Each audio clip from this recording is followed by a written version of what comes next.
तो फटाफट आओ, बैठो अपने अपने कंप्यूटर्स और मोबाइल्स के सामने। सो आज का सेशन जो है श्री गणेश कर लें with the topic company account.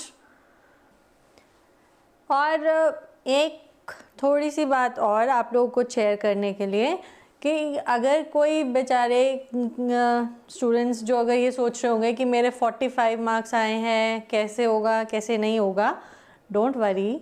आपका एग्रीगेट स्कोर अगर आपका 150 के अबव होगा तो आपका JIB जो है क्लियर माना जाएगा, ठीक है। तो बाकी 2 पेपर्स के लिए जम के तैयारी कर लो, बस 1 हफ्ता है, 1 हफ्ते में सब कुछ छोड़ छाड़ के। मैं JIB पढ़ाऊँगी, बिल्कुल पढ़ाऊँगी, अकाउंट्स पढ़ाऊँगी एंड आज का जो कंपनी अकाउंट है वो एंटायर टॉपिक लूँगी, part 1 and part 2।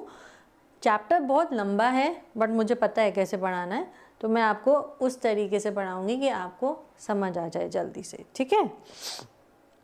And don't worry, अगर आपके 152 आए हैं तो दैट मीन्स आपका जो है किसी न किसी एग्ज़ाम में 145 से नीचे रहा होगा स्कोर, तो इसलिए आपको शायद हो सकता है दोबारा से देना पड़े। डोंट वरी, डिसहार्टन मत हो, होप लूज़ मत करो। नौकरी तो है ना, नौकरी थोड़ा ना गई है, एग्ज़ाम ही है, अगली बार क्लियर हो जाएगा, ठीक है। तो रिलैक्स। चलिए, तो आज हम लोग पढ़ने वाले हैं कंपनी अकाउंट्स, ठीक है। हम किसी भी ऑर्गेनाइजेशन की या फर्म की बात करें जहाँ पे हम बैठ के क्या करते हैं, दिन रात कुछ ना कुछ पता नहीं कंप्यूटर्स पे करते रहते हैं, कुछ रजिस्टर्स में करते रहते हैं।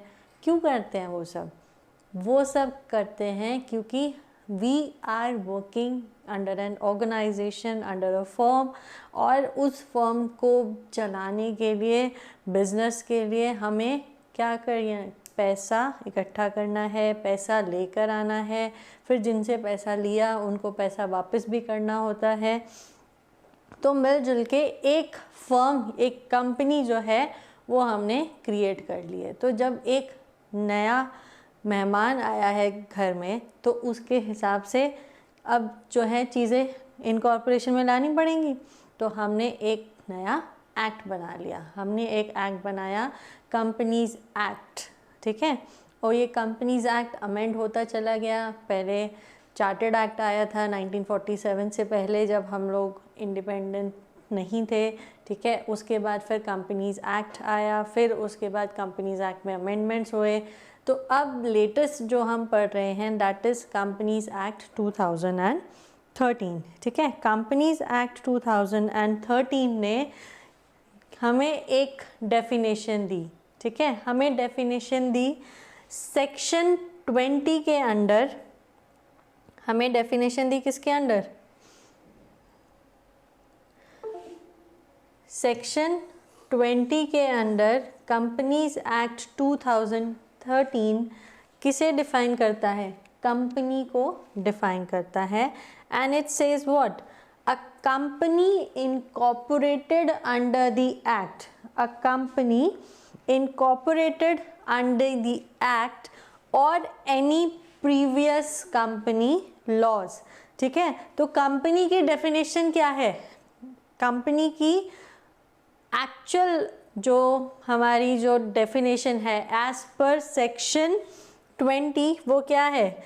कोई भी कंपनी जो इनकॉर्पोरेट हुई है अंडर कंपनीज एक्ट 1947, 2013 और उससे प्रीवियस जो भी कंपनीज एक्ट थे, तो वो क्या कहलाती है? कंपनी कहलाती है, ठीक है।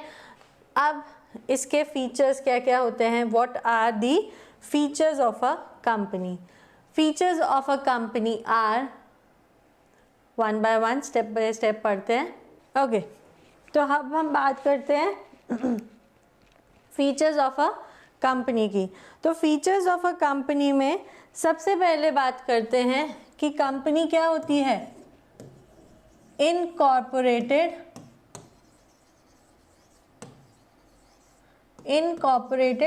एसोसिएशन होती है। कंपनी क्या होती है? इनकॉर्पोरेटेड एसोसिएशन, यानी कि कोई भी लोग जाके उन्होंने बोला कि हम कंपनी खोलेंगे, तो वो लोग बैठ के आपस में क्या करते हैं, वो लोग आपस में बैठ के डिसाइड करते हैं कंपनी का नाम और उसे रजिस्टर कराते हैं कहाँ पे, कंपनीज एक्ट में।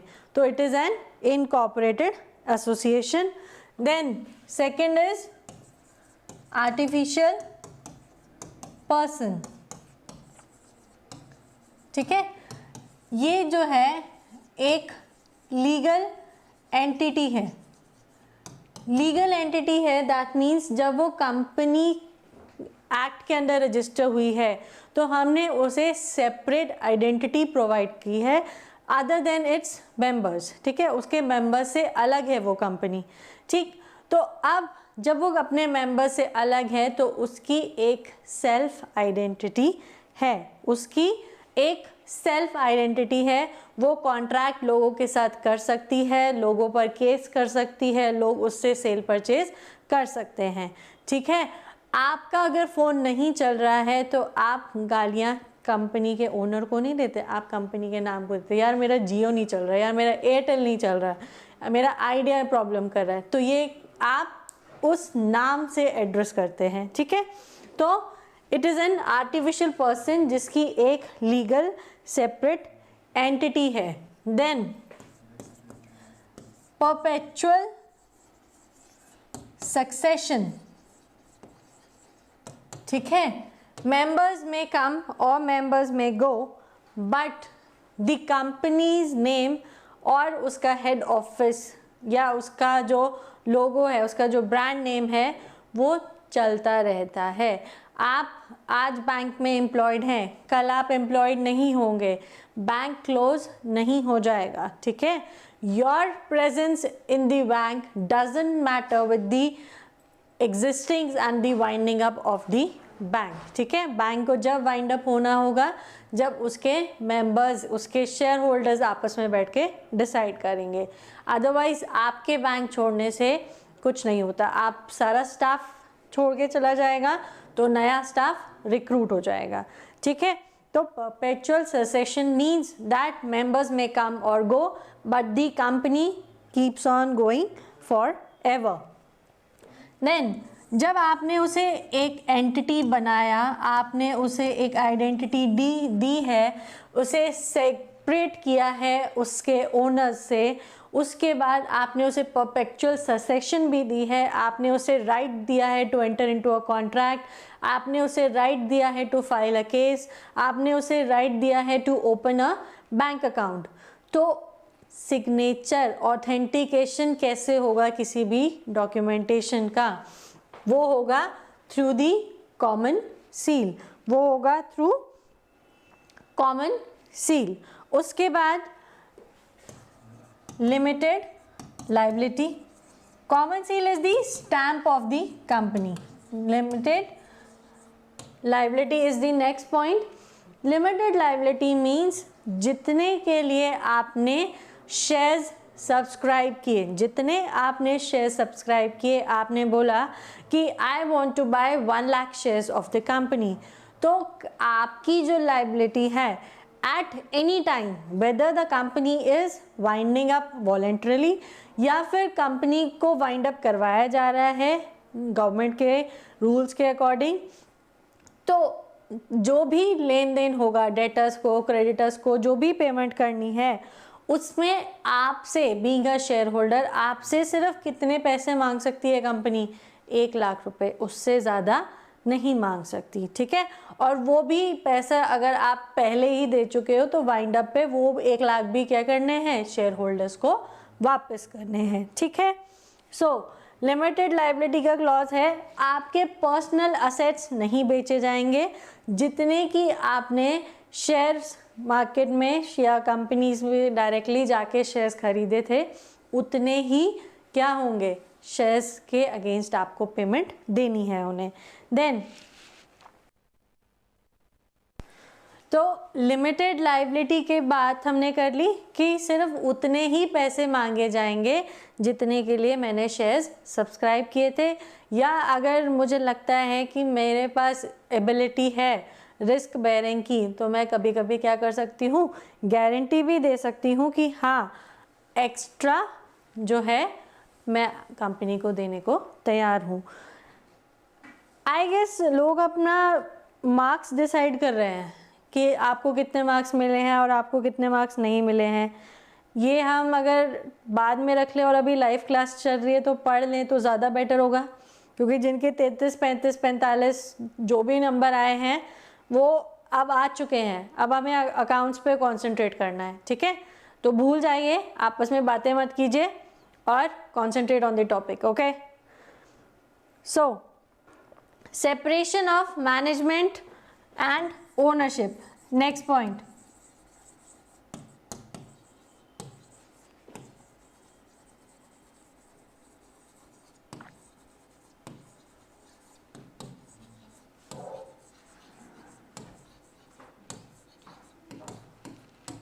Separation of management and ownership.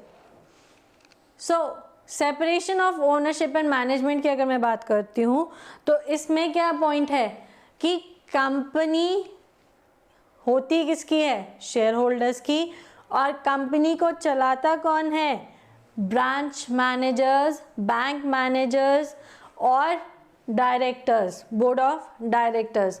ये लोग हैं जो कंपनीज को चलाते हैं, ठीक है।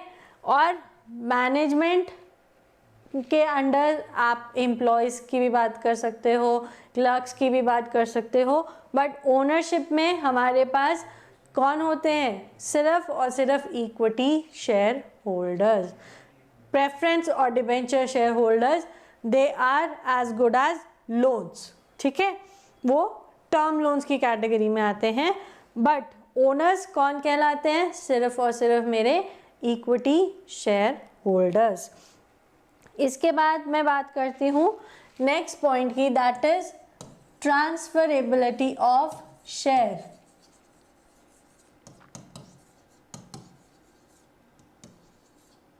Transferability of share. Transferability of share में क्या करते हैं हम, जो मैंने कंपनी से शेयर्स खरीदे हैं वो शेयर्स मैं थोड़े टाइम के बाद क्या कर दूंगी, सेल कर दूंगी। आई विल सेल दो shares to somebody else, not to the company but to someone else। अगर कंपनी को सेल करूंगी तो वो रिडीम कहलाएगा, जबकि मैं रिडीम नहीं कर रही हूँ। और रिडीम कब होगा, जब शेयर्स फुल्ली पेड होगा, ठीक है। तो ट्रांसफरिंग ऑफ शेयर की बात अगर करनी है तो ट्रांसफरिंग ऑफ शेयर इज, आप अपने शेयर्स खरीदे हुए किसी दूसरे थर्ड पर्सन को शेयर कर रहे हो। ट्रांसफरेबिलिटी ऑफ शेयर्स जो है पब्लिक फर्म में अलाउड है, प्राइवेट में इट इज़ नॉट अलाउड। अगर आप प्राइवेट कंपनी के शेयर होल्डर हैं तो आप अपने शेयर्स किसी को भी डेलिबरेटली ट्रांसफ़र नहीं कर सकते। It is not allowed to transfer your shares. Then next point is separate legal status. Separate legal status,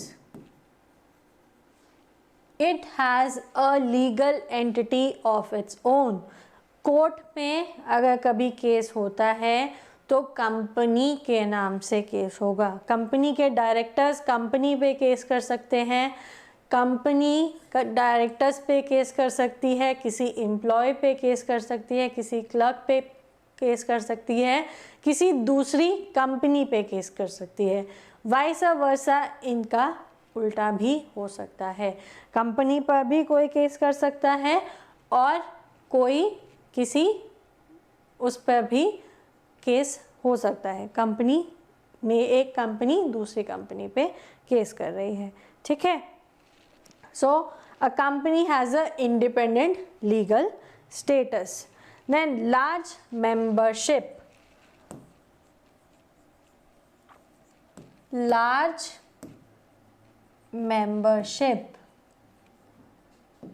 large membership की अगर मैं बात करूं तो there is a criteria of minimum and maximum, ठीक है।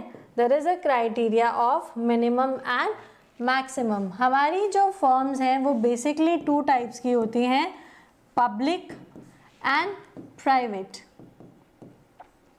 ठीक है। प्राइवेट में मिनिमम 2 मेंबर्स और मैक्सिमम जो है वो 200 मेंबर्स। पब्लिक में मिनिमम 7 मेंबर्स और मैक्सिमम की कोई लिमिट नहीं है, एंड मैक्सिमम की कोई लिमिट नहीं है, ठीक है। सो लार्ज मेंबरशिप की जगह बात हो रही है, प्राइवेट में मिनिमम 2 होते हैं और मैक्सिमम इज 200, पब्लिक में minimum is 7 and there is no limit on the maximum numbers, ठीक है। प्रीवियसली 2013 कंपनीज एक्ट से पहले, ध्यान से सुन लीजिएगा, ये क्वेश्चन भी कई बार पूछ लिया जाएगा कि पिछले कंपनीज एक्ट के अकॉर्डिंग जो प्राइवेट फर्म्स थी उसमें मैक्सिमम जो नंबर अलाउड था वो सिर्फ 50 था, ठीक है। अब जो बढ़ा के कितना कर दिया गया है, 200 कर दिया गया है। तो minimum is 200 and max is minimum is 2 and max is 200 for a private firm, and for public it is 7. Then last point जो है इसका features of a company का, that is paid up capital, that is paid up capital, यानी कि हमें initial कितनी capital introduce करनी है एक कंपनी को बनाने के लिए। अगर आप एक प्राइवेट फर्म खोलना चाहते हो तो अगर आपकी जेब में 1 लाख रुपए हैं या आपकी जेब और खाते में मिला के 1 लाख रुपए हैं तो माय डियर्स आप एक प्राइवेट फर्म ओपन कर सकते हैं, सिंगल पर्सन या जॉइंटली किसी के साथ आप कंपनी खोल सकते हो। और अगर आप एक पब्लिक फर्म खोलना चाहते हो तो कितने पैसे चाहिए, 5 लाख।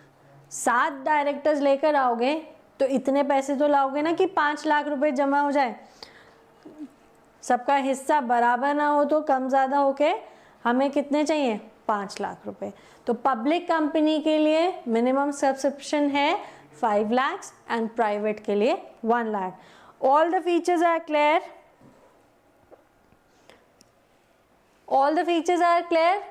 इनकॉर्पोरेशन है, एसोसिएशन है, आर्टिफिशियल पर्सन है, परपेचुअल सक्सेशन है, कॉमन सील होता है, लाइबिलिटी लिमिटेड है, सेपरेशन है मैनेजमेंट की और ओनरशिप की, पेड अप कैपिटल प्राइवेट है तो 1 होगी, पेड अप है तो 5 लाख होगी, ट्रांसफर और शेयर पब्लिक में अलाउड है, प्राइवेट में अलाउड नहीं है, सेपरेट लीगल स्टेटस होता है।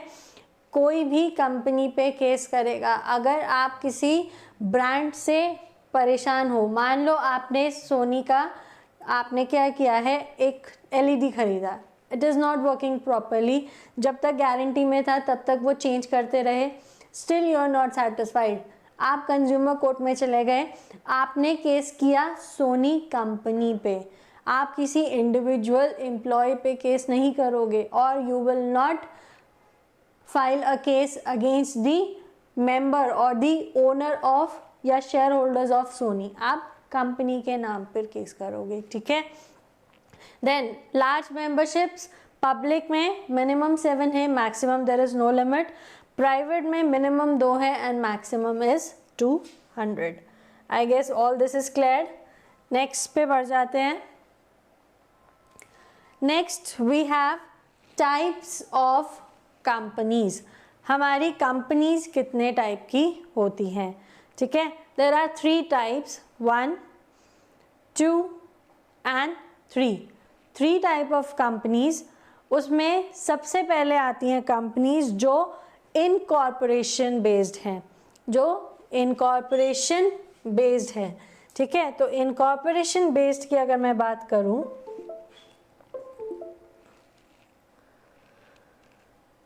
Incorporation based companies, first is chartered companies, ठीक है।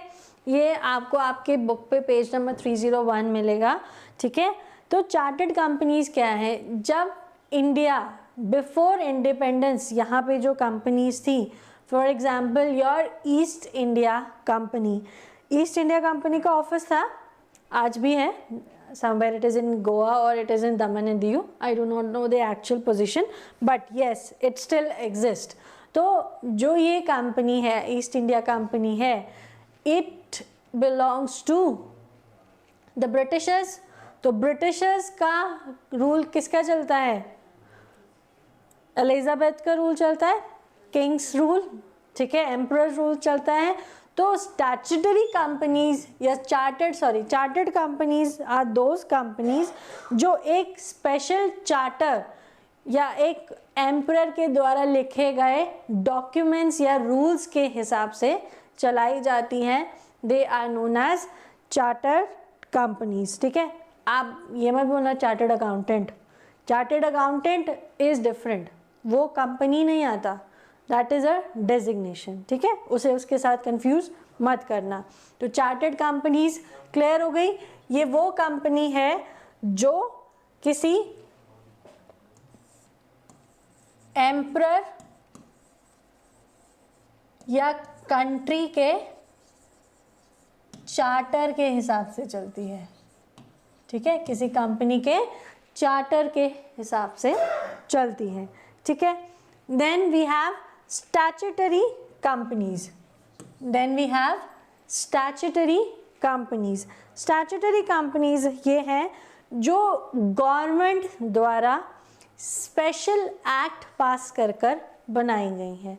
ठीक है, so these are the operations और cooperations which have been decided under the special act which are passed by the parliament. जो पार्लियामेंट ने special acts बनाए हैं उनके बाद ये जो कंपनीज हैं ये एग्जिस्टेंस में आए.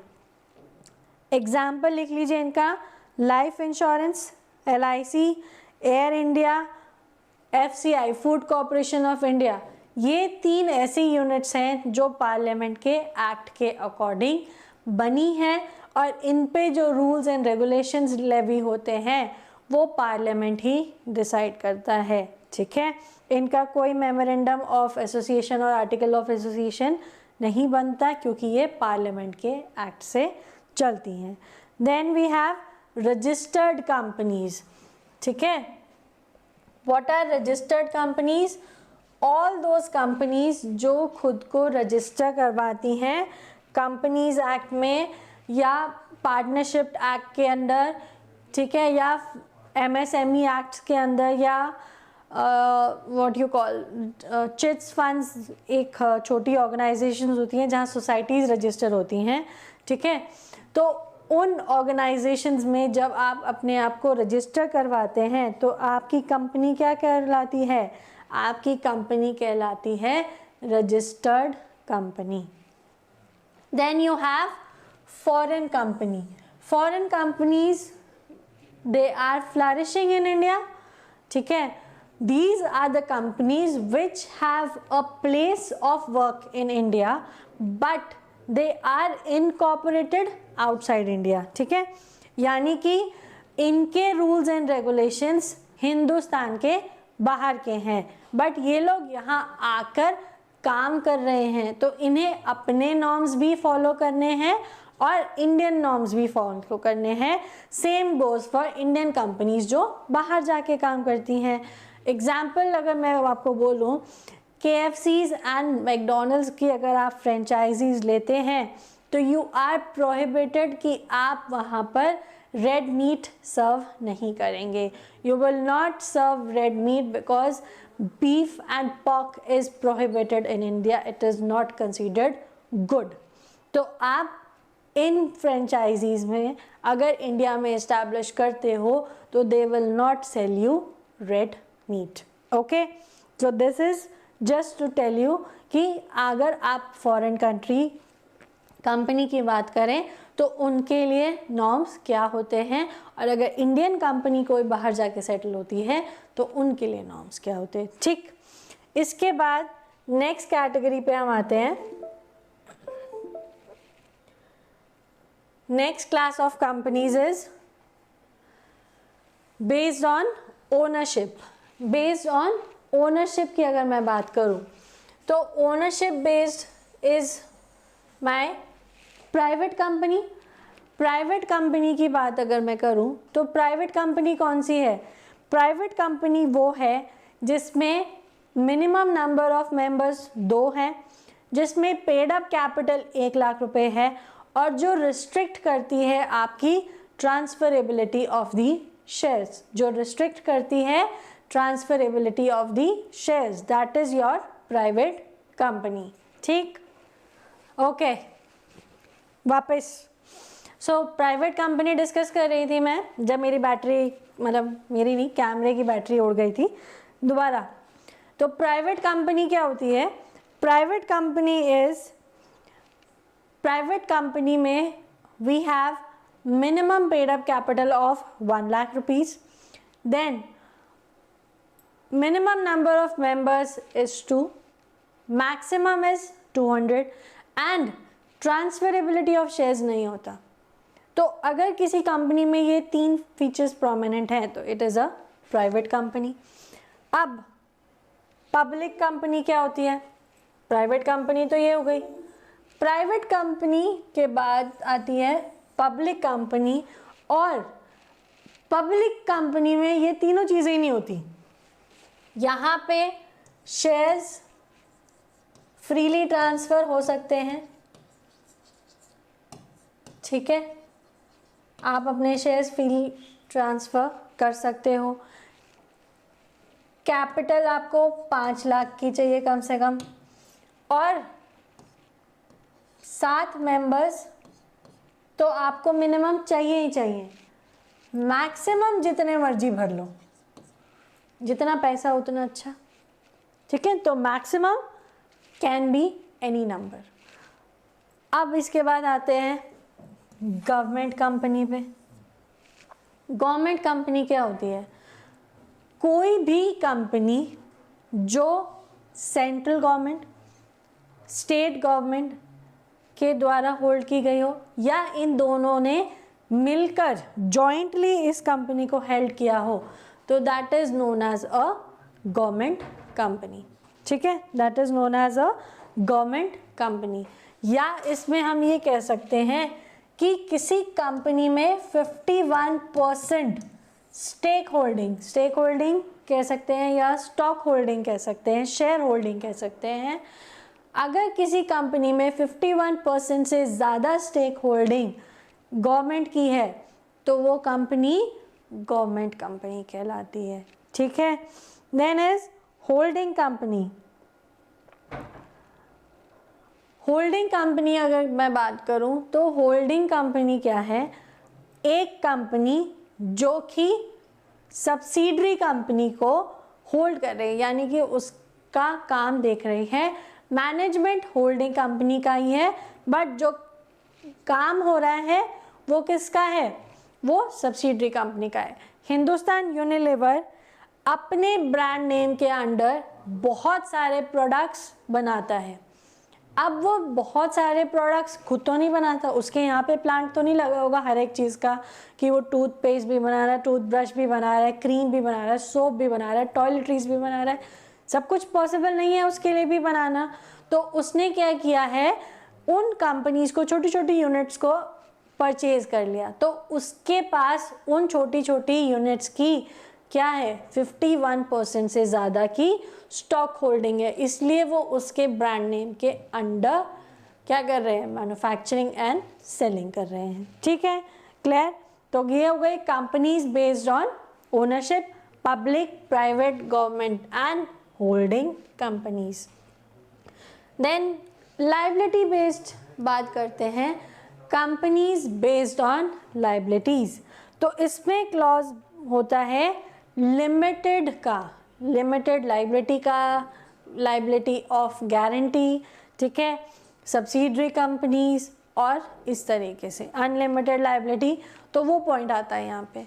तो फर्स्ट पॉइंट है company limited by shares. Company limited by shares की अगर मैं बात करूं तो अभी मैंने बताया था ना, जब हम फीचर्स पढ़ रहे थे कंपनी के, तो था कंपनी लिमिटेड बाय शेयर्स। तो यहाँ पे भी वही है, company limited by shares means अगर आपने 1 लाख के शेयर सब्सक्राइब किए हैं तो आपको उन 1 लाख के शेयर्स के ही पेमेंट करनी है। अब वो 1 लाख के आपको 10-10 रुपये का शेयर दे, आपको 100 रुपये का शेयर दे, आपको 1000 रुपये का शेयर दे, आपको 10,000 रुपये का share they, it depends upon the company कि उसके शेयर्स का प्राइस मार्केट में क्या चल रहा है। बट आपकी जेब से वो 1 लाख से ज़्यादा नहीं निकलवा सकते, ठीक है। ये हो गया company limited by shares. Then company limited by guarantee. Company limited by guarantee, इस केस में क्या होता था कि यहाँ पे आपने जो शेयर कैपिटल सब्सक्राइब की दैट इज़ डिफरेंट, बट उसके अलावा आपने क्या की है, आप गारंटर बने हो कि इन केस अगर कंपनी का कुछ डिफ़ॉल्ट होता है तो 10% या 20% of that default will be beared by me, कि मैं उसे बेयर करूँगा। तो वो 10 और 20% की जो आपने गारंटी उठाई है वो आपको पे करना है। सेम एज अ लोन के केस में अगर कोई गारंटर है तो डिफ़ॉल्ट होने के केस पे वो गारंटर को बैंक जाके बोलता है कि पेमेंट आप दीजिए, वो पार्टी जो है वो डिफ़ॉल्ट कर गई है, ठीक है।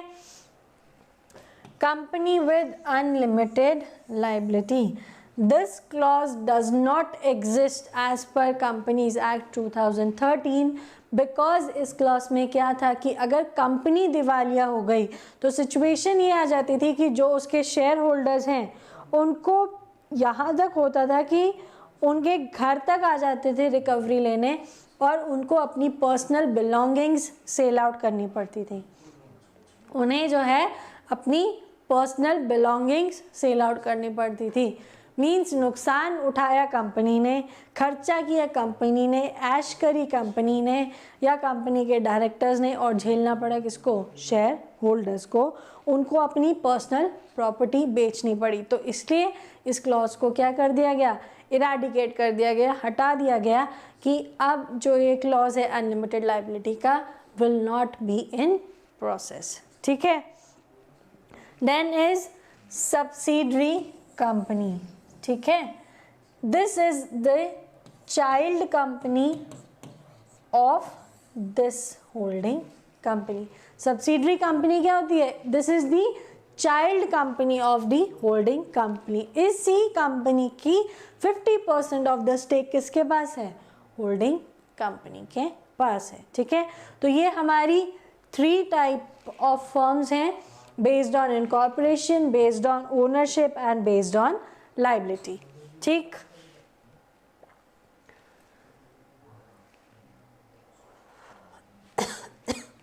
देन इसके बाद हम आते हैं classes of share capital. Classes of share capital की अगर हम बात करें, equity share capital and preference share capital. We have equity share capital and preference share capital. अब इक्विटी शेयर कैपिटल क्या होती है, equity share capital is the one which provides me ownership. If I will buy equity shares of a company, I will become owner of that company. अगर किसी company के equity shares मैं खरीदूंगी तो मैं उस कंपनी की ओनर बन जाऊंगी for that person of shares. I will have voting rights. जितनी भी कंपनी की एजीएम्स जनरल मीटिंग्स होंगी, एक्स्ट्रा ऑर्डिनरी जनरल मीटिंग्स होंगी, उनमें मुझे बुलाया जाएगा। जो भी डिसीजन लेना होगा उसमें मेरा वोट भी काउंट होगा, ठीक है। अगर मैं किसी चीज़ के फेवर में हूँ तो मेरा वोट काउंट होगा, अगर किसी के फेवर में नहीं हूँ तो भी मेरा वोट दोनों केसेस में काउंट किया जाएगा। Then differential rights of dividend. यहाँ पे मेरा डिविडेंड रिसीव करने का राइट डिफरेंशियल है। बीइंग द ओनर, प्रॉब्लम क्या है कि जो घर का बंदा है उसे सबसे लास्ट में शेयर मिलता है प्रॉफिट का। रीज़न बीइंग, जो बाहर वाले होते हैं वो तो पहले ही क्रीम खा जाते हैं और जो लास्ट में बच जाता है उनके लिए क्या बच जाता है, सिर्फ ब्रेड बच जाती है, ठीक है। एग्जाम्पल किस चीज़ का है, केक का, ठीक। तो केक का ऊपर वाला हिस्सा, ऊपर वाली क्रीम या जो अच्छा डिलीशियस पार्ट था वो कौन ले जाता है? डेटर्स, क्रेडिटर्स और मेरे डिबेंचर होल्डर्स, लोन और जो मेरे प्रेफरेंस शेयर होल्डर्स हैं वो ले जाते हैं। अब बेचारे इक्विटी वालों को तो तब मिलेगा ना अगर कुछ बचेगा, और अगर कुछ बचा ही नहीं है तो फिर उनको कहाँ से मिलेगा? पूरा केक ख़त्म हो गया और वो बाद में खड़े हैं, मेरे को भी मिल जाता, आपको भी ख़त्म हो गया, sorry I can not bring you the new cake. ठीक है, तो प्रॉफिट जब ख़त्म हो गया है तो आप उसे डिस्ट्रीब्यूट कैसे करोगे? तो इक्विटी शेयर होल्डर्स के साथ यही प्रॉब्लम होती है कि उनका जो डिविडेंड है वो श्योर नहीं होता कि मिलेगा या नहीं हुआ। प्रॉफिट हुआ तो डेफिनेटली मिलेगा, प्रॉफिट कम हुआ तो कम अमाउंट में मिल जाएगा, अगर लॉस हुआ है तो भूल जाओ, नहीं मिलेगा। ठीक है, प्रेफरेंशियल शेयर होल्डर्स में या डिबेंचर होल्डर्स में क्या होता है, उनको एक बेनिफिट ये मिल जाता है कि अगर इस बार लॉस हो गया है तो नेक्स्ट जब प्रॉफिट सिचुएशन में आएंगे तो ये वाला प्लस पिछला मिला के उनको डिविडेंड दे दिया जाता है। ठीक है, that is known as cumulative interest और द क्यूमुलेटिव डिविडेंड। तो ये हो गया इक्विटी शेयर होल्डर्स। तो ओनर बनने के नुकसान और घाटे दोनों हैं। Next is important preference share capital. Preference share capital में देयर इज नो ओनरशिप, आप कंपनी के ओनर नहीं माने जाते हैं, आपको कोई राइट नहीं है कि आप कहो कि ये मेरी कंपनी है, नहीं, you are only a person जिसने कंपनी को उसकी ज़रूरत के टाइम पे क्या दिया है? पैसा दिया है। So there is no ownership, they have no voting rights. Discreted voting rights हैं। डिस्क्रीटेड वोटिंग राइट्स मीन्स अगर कोई ऐसा डिसीजन है जहां लगता है कि प्रेफरेंस वालों को पूछ लेना चाहिए तो आपको बोर्ड मीटिंग में इनवाइट कर लिया जाएगा, आपको बिठा दिया जाएगा, आपको बताया जाएगा कि हाँ ये डिसीजन हो चुका है, अब आप बताओ आप क्या कहते हो। आपका वोट इतना ज़्यादा इम्पॉर्टेंट नहीं है क्योंकि ऑलरेडी मीटिंग में पहले डिसाइड हो चुका था कि आपको सिर्फ ये बताया जा रहा है कि हम ये करना चाहते हैं, is it okay with you? अगर ओके नहीं है तो बता दो, ओके है तो बता दो। ठीक है, then dividend paid at fixed rates. ईपी, मुझे जो है डिविडेंड जो मिलेगा वो फिक्स रेट पे मिलेगा, चाहे लॉस हो चाहे प्रॉफिट हो, डजेंट मैटर। अगर मेरे को 10,000 रुपये का हर महीने डिविडेंड मिलना है तो हर महीने मेरे खाते में क्रेडिट होता जाएगा, मुझे इससे कोई मतलब नहीं कि कंपनी को लॉसेस हो रहे हैं, प्रॉफिट्स हो रहे हैं, आई एम लीस्ट बॉदर्ड। और कोई कंपैरिजन भी नहीं है क्योंकि मैं दूसरे शेयर होल्डर से जाके नहीं पूछूंगी भैया आपको कितने मिले, आई विल नॉट आस्क। ठीक है, then capital to be return at the time of winding up of the company. जब कंपनी वाइंड अप हो जाएगी आप आराम से जाके लाइन में खड़े हो जाएंगे एंड बोलेंगे प्लीज़ मेरे भी पैसे थे वो मेरे को दे दीजिए, वाइंड अप हो रही है आपकी कंपनी। और कभी रिडम्पशन होता है तो आप अपने शेयर्स रिडीम करवा सकते हैं। इक्विटी शेयर होल्डर्स के साथ क्या होता है कि बेचारों का डिविडेंड तो डूबता है, कई बार जो है प्रिंसिपल अमाउंट भी डूब जाता है बिकॉज कंपनी को लॉसेस बहुत ज़्यादा होते हैं। ठीक है, तो these are the two types of share capital, equity and preference. Holding company मैंने आपको एग्जाम्पल दिया सर अभी, जैसे कि हिंदुस्तान यूनिलीवर का मैंने आपको एग्जाम्पल दिया था कि हिंदुस्तान यूनिलीवर जो है वेरियस ब्रांड्स जो है मार्केट में डिस्ट्रीब्यूट करती है। ठीक है, आप सोप्स ले लीजिए, आप टूथब्रशेस ले लीजिए, आप टूथपेस्ट ले लीजिए।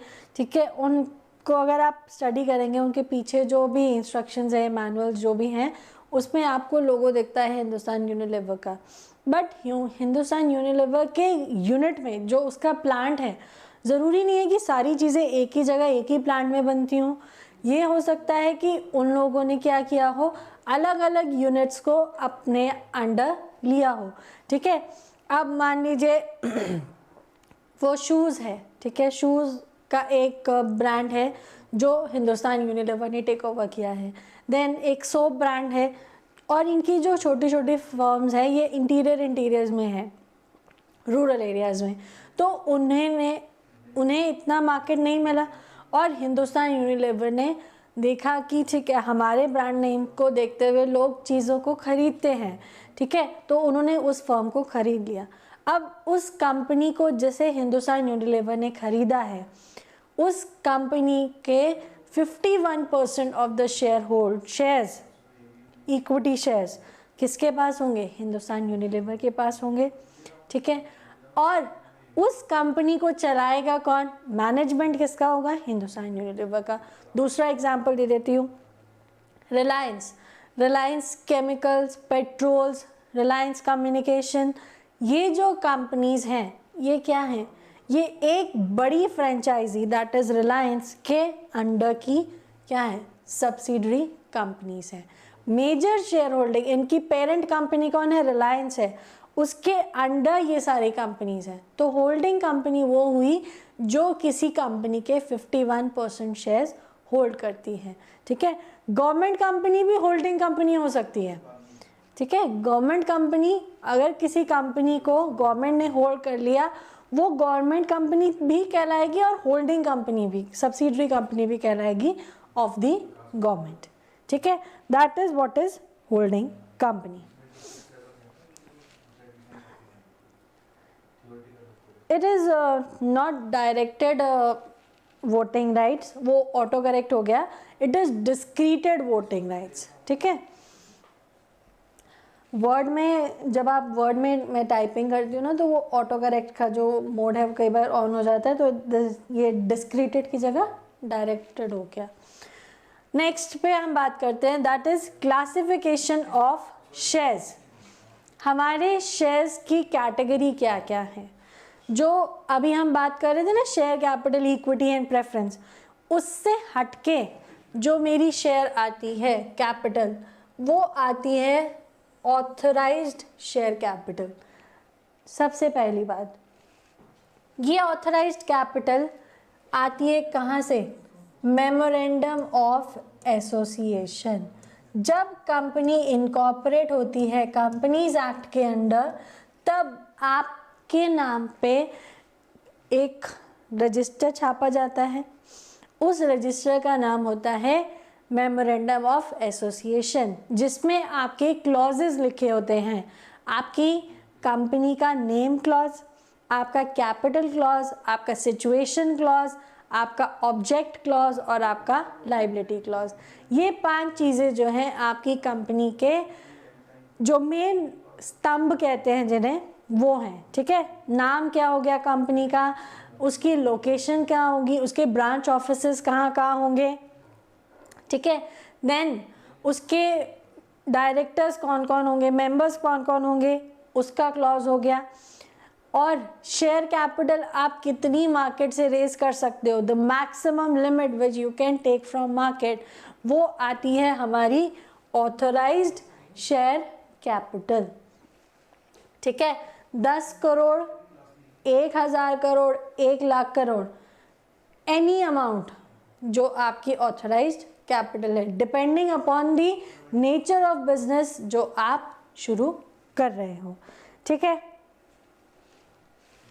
So authorized capital, then we have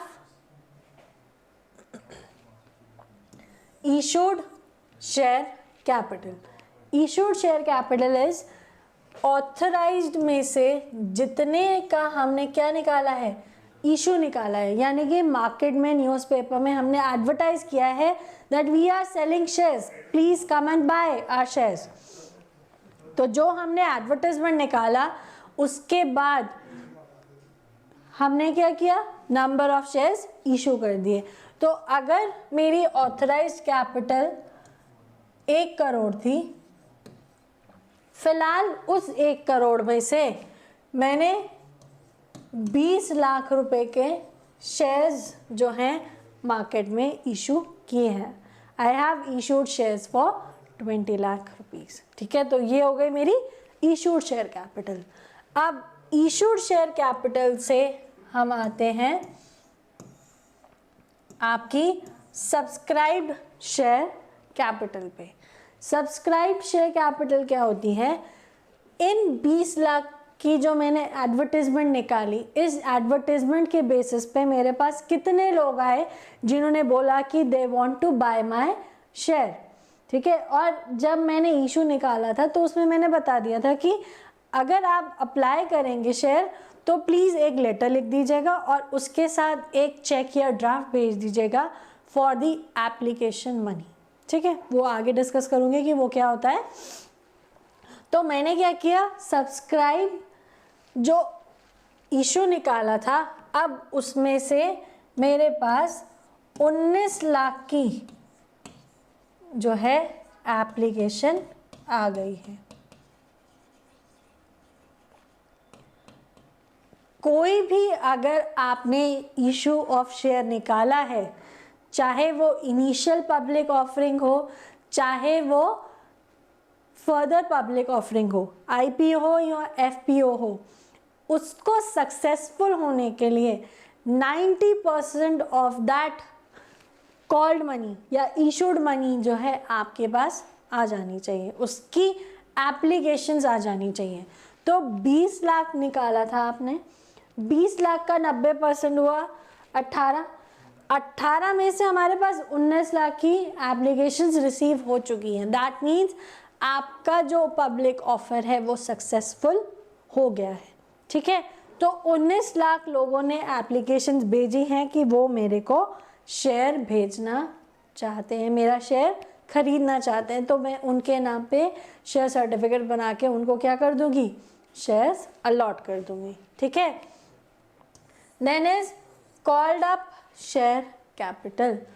called up share capital की अगर मैं बात करूं तो अब सब्सक्राइब्ड में से मेरे पास जब सब्सक्रिप्शन आया तो एप्लीकेशन का पैसा आ गया। अब एक शेयर अगर मेरा 10 रुपये का है या 100 रुपये का है तो मैंने उन्हें बोला कि आप जब सब्सक्रिप्शन के लिए रिक्वेस्ट भेजोगे तो 10-10 रुपये पर शेयर के हिसाब से जितना आप खरीदना चाहते हो उतना भेज दो। बाद में मुझे जितनी रिक्वायरमेंट होगी तो आई विल कॉल। तो called up share money is जो पैसा किसमें से, एप्लीकेशन, अलॉटमेंट, फर्स्ट कॉल और सेकेंड कॉल, इस तरीके से ब्रेकअप करके, मतलब उस 100 रुपये को मैंने मंगाना है। तो अगर आप मुझे 10 या 20 रुपये भेज चुके हो तो बचे हुए मैं आपसे जैसे मर्जी मंगवा सकती हूँ, दैट डिपेंड्स अपॉन मी, ठीक है। तो called up share capital is the part of subscribed share capital, the part which has been called from the share holders by the company. Then paid up share capital, fifth. अब किसी बंदे ने 1000 shares खरीदे, ठीक है, उस बंदे ने 1000 शेयर्स खरीदे हैं, 100 रुपये का एक शेयर है तो उसने मुझे 1 लाख रुपए देने हैं। अभी तक उससे 70,000 आ चुके हैं। तो दैट मीन्स उस पर्टिकुलर इंसान की पेड अप कैपिटल कितनी हो गई, 70,000। तो उसने अभी तक मेरे को 70,000 पे कर दिए हैं और 30,000 जो है वो क्या है, अनकॉल्ड है, मैंने अभी मंगाया नहीं है। ये नहीं है कि उसने पे नहीं किया, मैंने मंगाया नहीं है, आई हैवंट कॉल्ड इट, ठीक है, I have not called this 30,000। Clear हो गया। ऑथराइज्ड जो MOA में है, इशूड जिसके लिए हमने मार्केट में एडवर्टाइजमेंट किया है,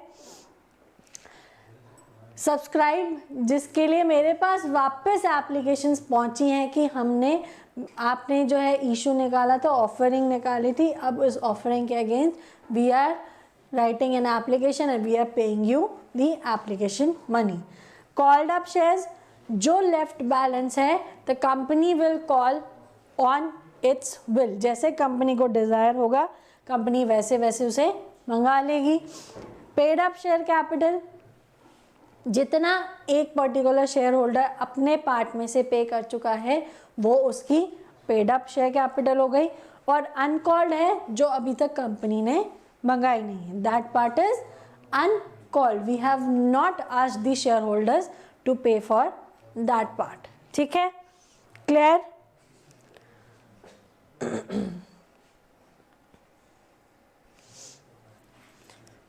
शेयर मनी को मैंने 4 पार्ट्स में डिवाइड कर दिया, application, allotment, first call, second call. ठीक है,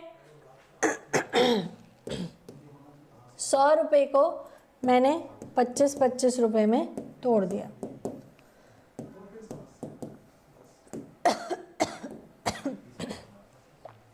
₹100 को मैंने 25 रुपये में तोड़ के मंगा लिया। मैंने पैसा एक साथ ना मंगा के चंक्स में मंगाया, क्योंकि एक साथ अगर आ जाएगा तो मैं शायद हो सकता है कि मैं संभाल ही ना पाऊँ इतने सारे फंड्स। ठीक है, मुझे समझ ही नहीं आ रहा कि मुझे पैसा चाहिए भी और मैं मैनेज भी नहीं कर पा रही हूँ, तो व्हाट इज़ द यूज़? तो दैट मीन्स रिक्वायरमेंट कब है? जब मुझे चाहिए तब मैं मंगा लूँ और मुझे वो मिल जाए। ठीक है, अब आ जाते हैं जर्नल एंट्रीज, अगर हम शेयर्स इशू कर रहे हैं तब। ठीक है, फर्स्ट कंडीशन है जब शेयर्स हम इशू करते हैं पार पे, यानी कि हम 100 रुपये का शेयर 100 रुपये में ही भेज रहे हैं। ठीक है, कंपनी जो है 100 रुपये का शेयर 100 रुपये में ही बेच रही है। तो कंडीशन क्या है? फर्स्ट कंडीशन है when application money is received. हमने जो है इनविटेशंस भेज दिए, ऑफर्स भेज दिए, अब उन ऑफर्स का रिप्लाई आ रहा है। तो रिप्लाई आ रहा है तो लोग ये नहीं कहेंगे हम आपका शेयर नहीं खरीदना चाहते, we are not interested, thank you for offering. No, जिसे खरीदने हैं वो लेटर लिखेगा that I want to join as a share member of the company and for that I am sending you the application money for my shares and I want to buy this number of shares। ठीक है, तो application money is received, तो application money receive हो गई। debit what comes in, तो पैसा आया bank के खाते में। मैंने ऑफर लेटर में लिख दिया था कि if you want to subscribe तो प्लीज़ ड्रॉ अ चेक और deposit the amount into the bank account of the company. आपने अपना बैंक अकाउंट और IFSC कोड बैंक का कंपनी का दे दिया, तो bank account debited to share application account. ये क्या है? Number of shares multiplied by application money. जिसने 100 शेयर्स खरीदे 25 रुपये के हिसाब से उसने मुझे 2500 रुपये भेज दिए। ठीक है, हमारी शेयर की वैल्यू 100 है और हम उसे 25, 25, 25 और 25 4 कॉल्स में 4 बार में मंगाने वाले हैं, ये हमने डिसाइड किया है। ठीक है, अब पैसा आया और टेम्परेरी एक खाते में चला गया, क्रेडिट हो गया शेयर एप्लीकेशन अकाउंट। ठीक है, असेट एंड लायबिलिटी। अब क्या करना है? शेयर एप्लीकेशन को ट्रांसफ़र करना है शेयर कैपिटल में। बैलेंस शीट में तो सिर्फ ये दिखाई देता है ना, share capital account, share application या अलॉटमेंट या कॉल तो नहीं दिखाई देता। कभी किसी बैंक में बैलेंस शीट अगर देखने का मौका मिले तो हमेशा सिर्फ यही दिखेगा, शेयर कैपिटल ही दिखेगा, ये वर्ड्स नहीं दिखेंगे एप्लीकेशन, अलॉटमेंट, क्योंकि ये टेम्परेरी खाते होते हैं जो साथ के साथ बंद भी करते चलते हैं हम। तो अब आपने क्या किया? एप्लीकेशन मनी को ट्रांसफ़र कर दिया शेयर कैपिटल खाते में। Share application account debited to share capital account, ये वाला खाता बंद हो गया। जो टेम्परेरीली आपने अकाउंट खोला था वो अकाउंट अब आपने बंद कर दिया। Next, when application is oversubscribed and money is refunded due to rejection। अब ये केस भी होता है कि मैंने तो 20 लाख के शेयर्स ही मंगाए हुए हैं, बट लोगों ने जो एप्लीकेशन भेजी है वो 21 लाख शेयर्स की भेजी है। अब मैं इशू तो 20 का ही निकाला है, 1 लाख कहाँ से अरेंज करूँ? अभी है नहीं इतने शेयर्स, इतने सर्टिफिकेट्स बनाए नहीं मैंने, बॉन्ड्स इतने क्रिएट नहीं किए, तो क्या कर सकता हूँ? तो अब मैंने जो पैसा आया था उसको क्या किया, पहले एंट्री कर ली, शेयर एप्लीकेशन टू बैंक। ये जो है एक्स्ट्रा मनी जो है मैंने रिफंड कर दिया। एक्स्ट्रा मनी जो है मैंने क्या कर दी, रिफंड कर दी है। एक्स्ट्रा अमाउंट रिफंड कर दिया। तो जो ये फर्स्ट एंट्री देख रहे थे ना दोस्तों, ये जो हम फर्स्ट एंट्री देख रहे थे बैंक टू शेयर एप्लीकेशन, इसका क्या हो गया, रिवर्ट हो गया। देखो इन दोनों को कंपेयर करो,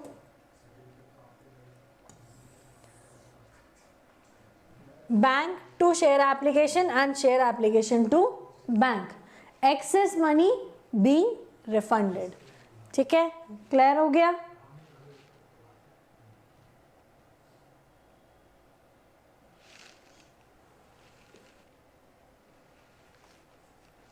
देन अब इसमें सेकंड कंडीशन क्या हो सकती है, कुछ पैसा हमने रख लिया और कुछ वापस कर दिया। जो वापस किया तो share application account debited to bank, और जो वापस नहीं किया उसे ट्रांसफर कर दिया शेयर कैपिटल में। ठीक है, 1 लाख इंटू 25, ये सिर्फ एक्स्ट्रा वाला पोर्शन बता रही हूँ। ठीक है, 1 लाख इंटू 25, हमने 50,000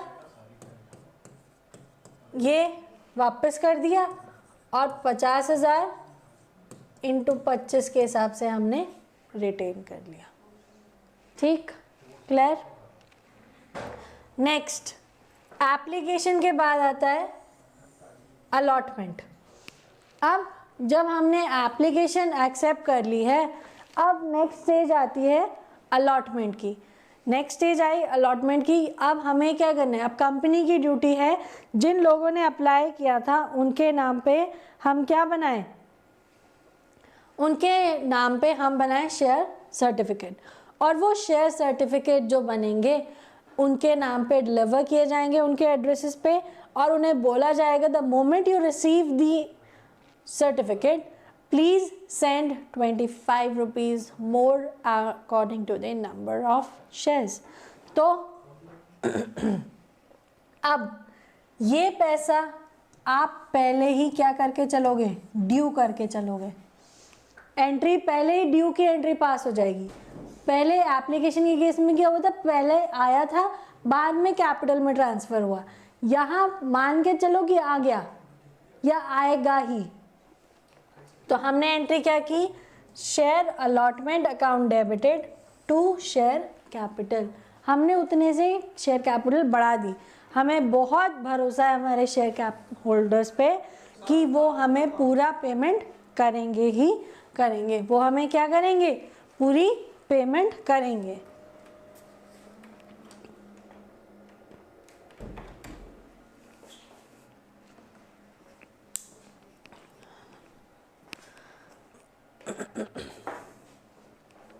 सो share allotment account debited to share capital account, तो हमने ड्यू की एंट्री पास कर दी।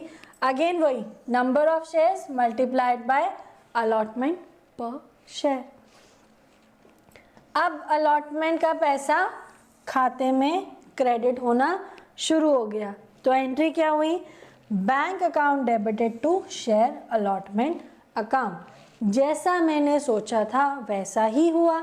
सारे शेयर होल्डर्स जिनको सर्टिफिकेट बांटे गए, जिनको सर्टिफिकेट भेजे गए, सब ने फटाफट पैसे ट्रांसफ़र करने शुरू कर दिए। ठीक है, तो अब मेरे पास हर बंदे से, जिन लोगों ने मेरे शेयर्स खरीदे उनसे 50 रुपये आ गए, 25 एप्लीकेशन के और 25 अलॉटमेंट के, और 50 रह गए जो मैंने नहीं मंगाए। ठीक है, तो ये एप्लीकेशन और अलॉटमेंट का सीन क्लियर हुआ। अब इससे आगे बढ़ते हो। अब मैंने करी फर्स्ट कॉल। अब मेरे 50 रुपये खर्च हो गए, मैंने सामान खरीद लिया, मशीनरी खरीद ली, अब मुझे प्रोसेसिंग करनी है और सामान बेचना है। तो बेचने के लिए एडवर्टाइजमेंट करनी पड़ेगी। अब एडवर्टाइजमेंट करनी है तो खर्चा उठाना पड़ेगा, सैलरीज देनी है तो खर्चा उठाना पड़ेगा, तो पैसे मंगाने पड़ेंगे। तो मैंने फर्स्ट कॉल कर दी और मैंने एंट्री बनाई, share first call account debited to share capital. Again entry किसकी पास करी? ड्यू की, कि ये पैसा ड्यू है, आने वाला है। ये पैसा आ गया, सारा का सारा आ गया। तो एंट्री क्या हुई? Bank account debited to share first call. यहाँ शेयर कैपिटल को रिवर्ट नहीं करना, ना, गलती से भी नहीं। क्यों? क्योंकि अगर शेयर कैपिटल पहले क्रेडिट होके फिर डेबिट हो गए तो यानी कि ट्रांजैक्शन कैंसिल। ठीक है, कैंसिल नहीं करनी है। तो bank account debited to share first call. इसी तरीके से सब्सिक्वेंट सेकेंड कॉल हो जाएगी। तो second call, third call, fourth call, जितनी आप करना चाहते हो, दैट डिपेंड्स। मैंने तो 25-25 रुपए का ब्रेकअप किया था, तो मैंने 25 के हिसाब से 2 कॉल्स बनती हैं। एप्लीकेशन और अलॉटमेंट के बाद फर्स्ट कॉल में 25 आ गए, बचे 25 सेकेंड कॉल पे मंगा लूँगी जब मुझे ज़रूरत होगी, अभी ज़रूरत नहीं है। ठीक है। और 20 लाख के 20 लाख से नहीं मंगाऊंगी, कभी 1 लाख शेयर होल्डर से मंगा लिया, कभी 5 लाख से मंगा लिया, कभी 10 लाख से मंगा लिया, जैसे ही मनी की रिक्वायरमेंट है। ठीक। अब ये कंडीशन थी जब हम 100 रुपये का शेयर 100 रुपये में ही बेच रहे हैं। बट कई बार हम क्या करते हैं, 100 रुपये का शेयर ज़्यादा में बेचते हैं। If shares are issued at premium, क्या बोलते हैं उस कंडीशन को? प्रीमियम, सिचुएशन ऑफ प्रीमियम, यानी कि हम 100 रुपये का शेयर आपको 120 में, 125 में, 150 में सेल कर रहे हैं। क्यों? क्योंकि हमारी ब्रांड नेम है, हमारे को ब्रांड से पहचाना जाता है, क्वालिटी से पहचाना जाता है, तो उस क्वालिटी के लिए हम आपसे एक्स्ट्रा पैसा चार्ज कर रहे हैं। नींद तो नहीं आ रही ना किसी को? अब केस क्या होता है? कई बार होता है कि प्रीमियम का पैसा हम एप्लीकेशन के साथ ही मंगा लेते हैं। ठीक है, हम लिख देते हैं कि face value of the share is 100 and it is being sold for 110. 10 rupees is premium. If you want to buy, please send the application money along with the premium amount. ठीक है, तो आपने क्या किया, पैसा मंगा लिया प्रीमियम का at the time of application ही। एंट्री हुई bank account debited to share application account. ठीक है, तो आपका जो 100 रुपये का शेयर था वो आपने 110 का मंगाया, और ये जो 25-25 का ब्रेकअप था दोस्तों, उसके साथ 10 रुपये आपके यहाँ और जुड़ गए। तो एप्लीकेशन के टाइम पे मेरे पास 1000 शेयर्स के, अगर किसी बंदे ने एप्लीकेशन भेजी है तो उसने मुझे पहले एप्लीकेशन पे 35 रुपये बेचे हैं। 35 रुपये। अब इस 35 को ब्रेक करना है, इस 35 को ब्रेक करना है। अब अगर मैं एंट्री लिख दूँ सिर्फ ये, इसे भूल जाओ, मैंने लिखा application account debited to share capital, मैंने लिखा application account debited to share capital.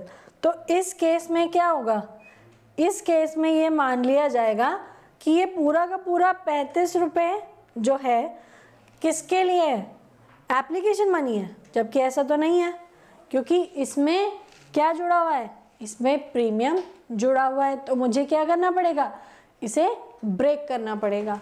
Share capital में जाना चाहिए सिर्फ कितना, 1000 इंटू 25 और यहाँ जाना चाहिए 1000 इंटू 10, क्योंकि ये जो सिक्योरिटी प्रीमियम का पैसा है, सुन लो मेरी बात ध्यान से, ये सिक्योरिटी प्रीमियम का जो पैसा है ये बाद में यूटिलाइज किया जाएगा डिबेंचर्स को पे ऑफ करने के लिए, प्रेफरेंस शेयर होल्डर्स को पे करने के लिए, डिविडेंड पे करने के लिए, शेयर्स बायबैक करने के लिए और डिस्काउंट देने के लिए।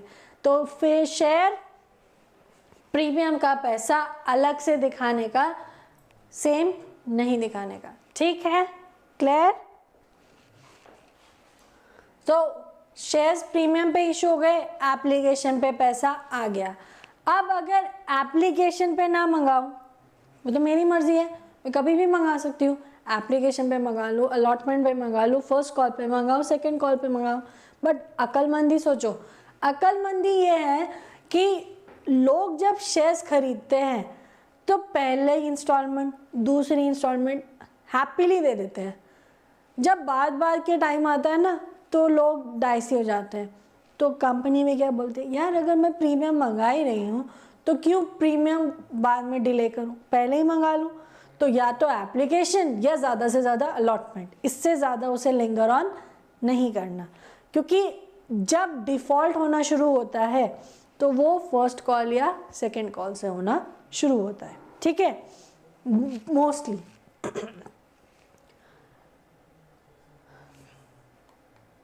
अब प्रीमियम रिसीव हुआ eight the time of allotment, allotment के टाइम पे प्रीमियम रिसीव हुआ, यानी कि एप्लीकेशन के 25 ही आए थे। अब यहाँ जो अलॉटमेंट के 25 आने थे उसके साथ 10 एक्स्ट्रा आए, तो एंट्री ड्यू की करो।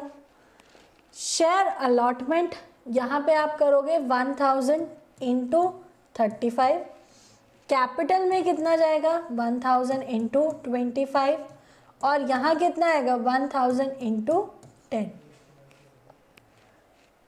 ध्यान से इसे लिख लो, कॉपी कर लो, काम आएगा। और जब बैंक में रिसीव हुआ तो बैंक में रिसीव कितना होगा 1 lakh into 35, sorry 1000 into 35 allotment money along with your premium amount, clear? तो ये होता है कंडीशन जब हम शेयर्स इशू करते हैं प्रीमियम पे, ठीक है। और वो प्रीमियम एप्लीकेशन के साथ आएगा तो एंट्री मैंने बता दी, अगर अलॉटमेंट के साथ आएगा तो मैंने आपको बता दिया कि how to treat the same. हम इतने भी बुरे नहीं हैं कि शेयर्स महंगे ही दें, हम सस्ते भी दे सकते हैं, क्योंकि गरज हमारी है, पैसे हमें चाहिए, लोग दे नहीं रहे, कोरोना चल रहा है, कौन किसके पास पैसे है, किसी के पास पैसे नहीं है, ठीक है। कंपनीज़ को पैसा चाहिए, लोगों को भी पैसा चाहिए, अब कोई तो हो जो पैसे दे तो ताकि साइकिलिंग चले। कंपनीज़ अपने शेयर्स डिस्काउंट पे इशू कर देते हैं। अब 100 रुपये का शेयर हमने 90 रुपये में बेचना शुरू किया, 100 रुपये के शेयर को हमने 90 रुपये में बेचना शुरू किया। डिस्काउंट कौन झेलेगा, कंपनी झेलेगी। शेयर होल्डर के लिए तो प्रॉफिट है, वो तो खुश हो जाएगा, यार 100 रुपये का शेयर है, मेरे को तो 90 में देना, 10 रुपये का प्रॉफिट है। क्या आई मीन 10 रुपये कुछ नहीं आता, बट 100,000 शेयर्स पे अगर 10 रुपये बचते हैं तो 10,000 रुपये बच गया आपका सीधा, तो 10,000 में एक नया सेलफोन तो ले ही लोगे, ठीक है। तो हमने क्या किया, अब शेयर डिस्काउंट पे दे दिया, तो discount offered eight the time of application.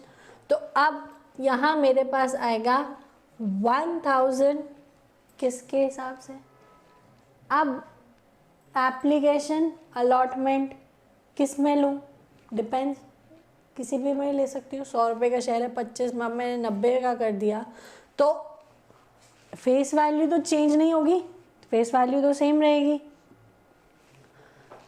तो यहाँ पे मैं इसे बना दूँगी 90, ठीक है। अब इसका breakup, bank account debited to share application. अब यहाँ पे क्या हुआ, शेयर एप्लीकेशन का पैसा आया 90,000, मेरे शेयर की वैल्यू थी 1,00,000 रुपए, तो उसे तो पूरा करना ही है क्योंकि कैपिटल मेरी कितने से बढ़ेगी, 1,00,000 से। तो यहाँ पे जो 10,000 का जो डिफरेंस है वो मुझे अपनी जेब से झेलना पड़ेगा, क्योंकि मैंने कंपनी होकर डिस्काउंट दिया है। लोगों ने थोड़ा बोलता हमें डिस्काउंट दो, उन्होंने बोला ठीक है देते हो दो, नहीं दोगे तो हम किसी और के शेयर्स खरीद लेंगे।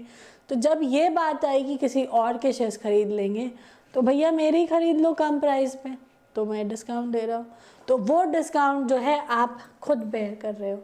तो 1,00,000 की आपकी जो शेयर कैपिटल है उसे आपने ब्रेकअप देना है शेयर एप्लीकेशंस टू डिस्काउंट।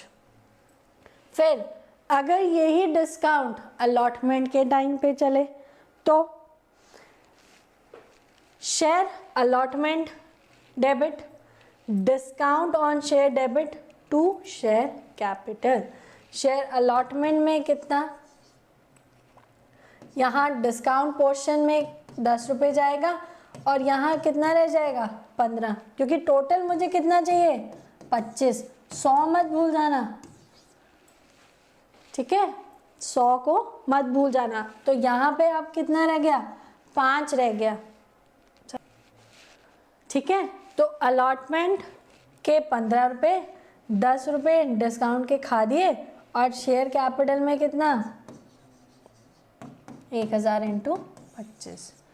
यहाँ पे 90 इसलिए लेके समझाया कि सारा पैसा एप्लीकेशन के टाइम पे ही मंगा लिया, रोका नहीं, ठीक है। और यहाँ अब अलॉटमेंट है तो ब्रेकअप करके बता रही हूँ, ठीक है। फिर जब ये पैसा आया तो पूरा का पूरा bank account debited to share allotment. No sound मैंने बंद कर दी थी, माइक बंद कर दिया था मैंने, इसलिए आवाज़ नहीं आ रही थी, ठीक है। तो ये जो कंपनी अकाउंट्स का पार्ट 1 था ये मैंने यहीं पे कंप्लीट कर दिया, आपको जर्नल एंट्रीज बता दी, आपको ट्रीटमेंट बता दिया, ठीक है। अब इसमें आपको क्या करना है, थोड़े से अपने हाथों को कष्ट देना है और क्वेश्चन सॉल्व करने हैं जो आपकी बुक में दिए हुए हैं, एग्जाम्पल्स या कहीं से भी आपको इसके क्वेश्चंस मिले इस टॉपिक के, तो एक आध क्वेश्चन ट्राई कर लो ताकि पता चल रहे कि वहाँ पे एग्ज़ाम में क्वेश्चन कैसा आता है। जिन्होंने पास्ट में एक्सपीरियंस किए हुए हैं क्वेश्चंस उन्हें पता होगा, वो उसी टाइप के क्वेश्चंस करके जाएं। जिनको नहीं पता है तो आपके दोस्त या आपके मैम आपको बता देंगे कि क्वेश्चंस कैसे आते हैं, तो आप उस तरीके से क्वेश्चंस करके रेडी कर लीजिए और इन्हें सॉल्व कर लीजिए अपने हाथ से, ताकि एग्ज़ाम में करने बैठो तो दिमाग में पहले पता हो कि क्या करना है, ठीक है।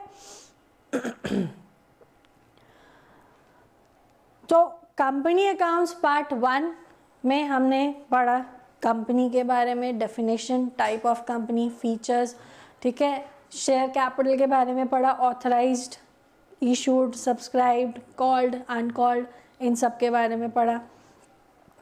नेक्स्ट जो हमारा पार्ट है that is company accounts part 2। इसमें जो देखो इस टॉपिक की मैंने पीपीटी या पीडीएफ क्यों नहीं बनाई, इसलिए नहीं बनाई क्योंकि इस टॉपिक में एक्सप्लेन करने के लिए कुछ भी नहीं है। It is just the items of the balance sheet कि उसमें क्या क्या होता है।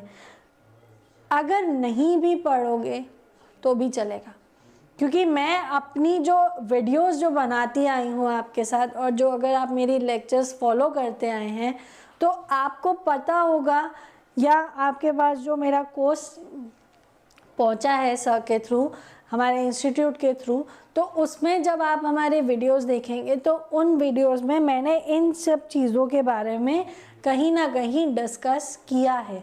तो कंपनी अकाउंट्स का जो पार्ट 2 है, I am not discussing it. Bluntly I am saying I am not discussing it because I have discussed it so many times.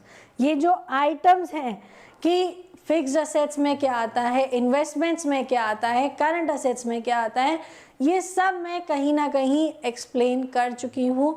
अगर आप गो थ्रू करेंगे, just a quick 15 to 20 minutes की reading अगर देंगे आप इस topic को, तो आपको पता लग जाएगा ओके मैम ने ये वहाँ समझाया था, ये रेशियोज़ में बताया था, ये हमें कैश लेजर बनाते हुए जब हम जर्नल एंट्रीज कर रहे थे वहाँ मैम ने समझाया था, तो सब आपको मिल जाएगा। ठीक है, अब एक चीज़ मैं आपको बता दूं और छोटी सी, कि क्वेश्चंस जो आप करेंगे कंपनी अकाउंट पार्ट 1 में, तो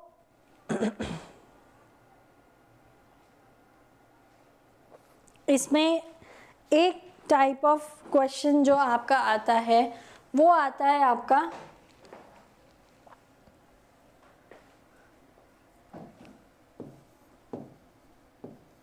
फॉर फीचर ऑफ शेयर का। ये पार्ट मैंने आपको आज इसलिए नहीं बताया क्योंकि अभी आपको इन सब चीज़ों से डेवलप करने में थोड़ा सा टाइम दे रही हूँ। ये जो टॉपिक है या ये जो छोटा सा पार्ट जो मैंने छोड़ दिया आपके लिए सरप्राइज हैम्पर, इसे मॉर्निंग कल सेशन में या 1-2 दिन में मैं आपको एक्सप्लेन करूँगी, ज़रूर एक्सप्लेन करूँगी, छोड़ूंगी नहीं। ठीक, अब एक और गुड न्यूज़ आपके लिए। द गुड न्यूज़ इज़ कि जो हमारा ये जो आपका कोर्स है ये हमने आपको जून तक के लिए एक्सटेंड कर दिया गया है। ठीक है, तो अगर आप ये सोचें कि 12-13 के बाद ये जो कोर्स है वो एक्सपायर हो जाएगा, ऐसा नहीं होगा। आफ्टर दैट आप जून तक इस वीडियो को देख सकते हैं। फॉर न्यू स्टूडेंट्स जो हमें अप्रोच करना चाहते हैं, हमारे YouTube पेज पे हमारी वीडियोस पे कंटिन्यूसली हमारे नंबर्स रनिंग हैं, हमारी मेल आईडीज़, हमारे व्हाट्सएप नंबर्स अवेलेबल हैं। आप उन पे कॉल कीजिए, हमें रिक्वेस्ट डालिए, हम आपको कोर्सेज प्रोवाइड करेंगे और आपको लेक्चर्स प्रोवाइड करेंगे। हमारे पर्सनल इंटरैक्टिव सेशंस इसी तरीके से कंटिन्यूड रहेंगे और हम JIB क्लियर कर लेंगे। सिंपल, और कुछ नहीं, इससे ज़्यादा कुछ नहीं कहना मुझे। ठीक है, तो आज का एग्ज़ाम हो गया सो हो गया। जिनका अच्छा हुआ, जिन्होंने अच्छा स्कोर किया, गुड। जिनका बॉर्डर लाइन पे है, वर्क हार्ड। जिनका नहीं हुआ, डोंट लूज होप। 2 विकेट्स और हैं हमारे पास, एक स्टंप नहीं गिरी तो कोई बात नहीं, 2 स्टंप्स हैं, उन्हें गिरा देंगे। एक जो बच जाएगी उसे नेक्स्ट अटेम्प्ट में ले लेंगे। ठीक है, सो विद दिस आज का सेशन, आज का क्लास यही ख़त्म करते हैं। जाने से पहले हमेशा की तरह एक बार फिर पूछ लेती हूँ, any doubts? 2 minutes to tell me if you have any doubts. Questions किस पेज पे हैं? इलस्ट्रेशंस बीच बीच में ही है। आप जब चैप्टर को गो थ्रू करेंगे फ्रॉम पेज 301 से लेके पेज नंबर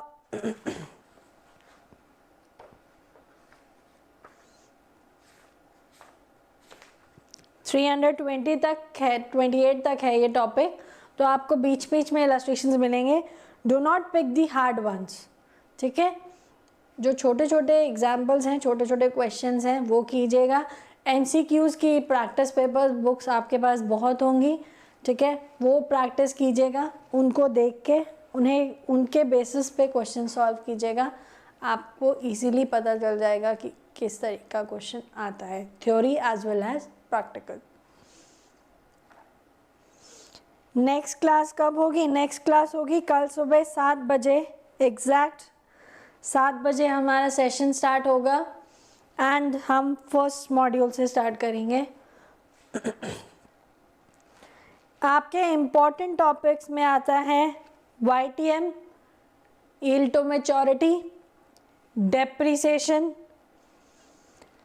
then आपका आता है accounting procedures, then cash and subsidiary books, that is important. Forex के क्वेश्चंस बहुत अच्छे से आते हैं, ठीक है. देन आपका ratio analysis, very very important topic. And module D of course, वो तो जितना रट सको तो रट लो, दैट इज़ गुड, ठीक है. उससे काफ़ी क्वेश्चंस आते हैं. चलिए, आज का सेशन ख़त्म करती हूँ इसी के साथ, ऑन दिस नोट कि हम कल सुबह फिर मिलेंगे. 7 से 9 आपकी क्लास होगी. आपके बैंक जाने से पहले और मेरे ऑफिस जाने से पहले हम सेशन वाइंड अप कर देंगे, ठीक है. तो प्लीज़ कोशिश करके 7 बजे तक उठ जाइएगा. रज़ाई छोड़ने में दिक्कत होती है, मुझे पता है, ठंड आ गई है, बट एग्ज़ाम देना ज़रूरी है. और एग्ज़ाम सैटरडे को है, तो हमारे पास रिवाइज़ करने के लिए सिर्फ 5 दिन है, ठीक है. तो इन 5 दिनों को हमें यूटिलाइज़ करना है, ठीक है. फटाफट सेशंस लेंगे, फटाफट क्लासेस करेंगे, ताकि हमारे टॉपिक्स बाय फ्राइडे कंप्लीट हो जाए, ठीक है. चलिए, तो मिलते हैं कल सुबह. आज के लिए इतना ही. Bye. Thank you. Keep revising.